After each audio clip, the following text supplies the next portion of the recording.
હું તમને એવી ભૂમિ વિશે વાત કરવા જઈ રહ્યો છું જેને સંત અને શુરાની ભૂમિ એવું મુનાઈ ગામ કરવામાં આવે છે, જ્યાં સને 1897માં સદગુરુ સંત શ્રી નાથુભાવજીનો જન્મ એક ગરીબ ખેડૂતના કુટુંબમાં થયો હતો. તેમની માતાનું નામ કુંવરબા અને પિતાનું નામ દેવકરણભાઈ હતું. તેમના પત્નીનું નામ જીતુમા હતું.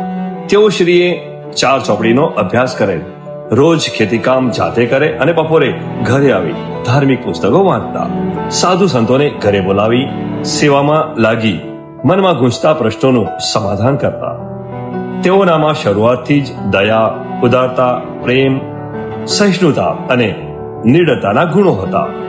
તેઓ શ્રીને ગામ લક્ષ્મીપુરા, તાલુકા ખેડબ્રહ્મા ખાતે શ્રીમદ રામજી બાપાનો મેળાપ થતા જે રીતે નદી સમુદ્રમાં ભળે તે રીતે તેઓ શ્રીનો આત્મ સાક્ષાત્કાર થયેલ.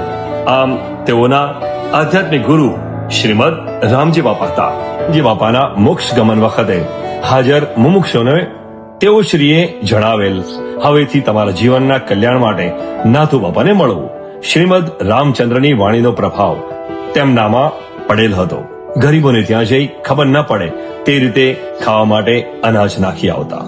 લોકોને વ્યસનના દૂષણમાંથી અટકાવતા. ગામે ગામ ફરી અંધશ્રદ્ધામાંથી દૂર કરી આત્મ સાક્ષાત્કારની વાતો કરતા.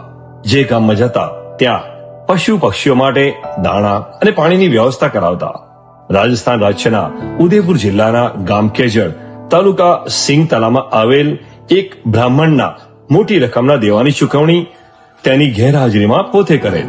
ખેડા જિલ્લામાં આવેલ નાર ગામે એક પ્રતિષ્ઠામાં મુમુક્ષુ સાથે નીકળેલ. રસ્તામાં ઈડર જતા પાંજરાપોરમાં ગાયોની દશા જોઈ તમામ મુમુક્ષો પાસેથી જે કંઈ પૈસા હતા તે એકઠા કરી એ સમયે રૂપિયા 3500નું દાન પાંજરાપોળમાં કરેલ. ત્યારબાદ ઈડર બજારમાંથી પૂછીના પૈસા લઈ પ્રતિષ્ઠામાં ગયેલ. અત્યારે હાલ પણ ઈડર પાંજરાપોળ સંસ્થામાં શ્રીમદ જયસિંહબાવજી, શ્રીમદ રામજી બાવજી અને શ્રીમદ નાથુ બાવજીને પ્રેરણાથી પશુ દવાખાનું ચલાવવામાં આવી રહ્યું છે. અહીં રોજ સવારે 12 લોકો સુધી ટિફિન પહોંચાડવામાં આવે છે. જે વિધવા છે, વિદુર છે અને જેમની પાસે કમાવાનું કોઈ સાધન નથી તેમના માટે આ એક જીવવાનો સહારો છે. આ છે નાથુ બાપા સેવા સદન કે જ્યાં રામજી બાપા બીમાર થતા 6 મહિના સુધી આ મકાનમાં રોકાય અને એમની સેવા નાથુ બાવજી અને આ મકાન જેમણે ભેટ આપ્યું છે એવા રગજીભાઈ ભીખાભાઈ પટેલના દાદીમાં નાથીબાઈ કરી હતી.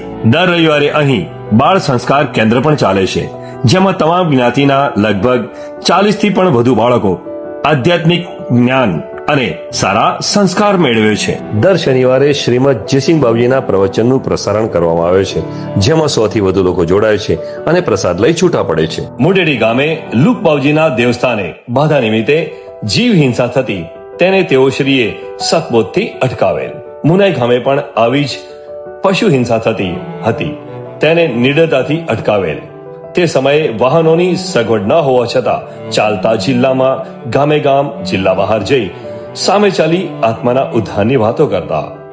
આવા તો બાવજીના અનેક પ્રસંગો તેઓ શ્રીના પુસ્તક અમૃત સાગરમાં વર્ણન થયેલ છે. તેઓ શ્રીના સત્સંગ તથા લોકોને જાતે લખેલ પત્રો એકત્ર કરી અને 1968માં અમૃત સાગર નામનું પુસ્તક બહાર પાડવામાં આવેલ છે. 63 વર્ષની વયે સને 1960માં પરમ પૂજ્ય બાવજીનું મોક્ષ ગમન થયેલ.